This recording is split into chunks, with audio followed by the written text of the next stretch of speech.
अस्सलामुअलैकुम नाज़रीन, और मैं हूँ आपकी host Rubina Chaudhary.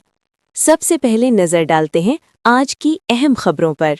Military accounts association की ताहयात चेयरमैन राजा अशरफ हुसैन रिज़ाए इलाही से वफात पा गए। उनकी उम्र तकरीबन 70 साल थी। राजा अशरफ हुसैन का शुमार रावलपिंडी में मजदूर तहरीक तंजीमों के साथ था। उन्होंने ट्रेड यूनियन सरगर्मियों में पूरी जिंदगी हिस्सा लिया। उनका सियासी वाबस्तगी पाकिस्तान पीपल्स पार्टी से थी। वो रावलपिंडी के इलाका ढोकरता अमराल यूनियन काउंसिल 2 में रिहाइश पजीर थे।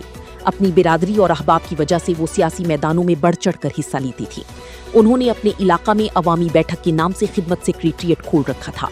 गुरबा, मसाकीन और बेवगान की अपनी जेब से मदद करती थी और उनके सेक्रेटरिएट में मजदूर तंजीमों के अलावा रावलपिंडी शहर की मारूफ शख्सियात जिनमें शेख रशीद अहमद, शकील अवान, हनीफ अब्बासी, शहरियार रियाज, जियाउल्लाह शाह, दीगर पीपल्स पार्टी PTI और दीगर सियासी जमातों से मुंसलिक लोग इनकी हाँ आते थे। राजा अशरफ को इलाके में एक मुनफरिद मकाम हासिल था।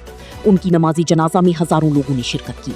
नमाज़ी जनाजा में Pakistan Peoples Party, Pakistan Muslim League Noon, Jamaat Islami, Pakistan Tehreek Insaf, Tehreek Minhajul Quran, military accounts association, railway workers union, railway क्रीम यूनियन, रेलवे अफसरान, रेलवे मुलाजिमीन की बड़ी तादाद ने शिरकत की।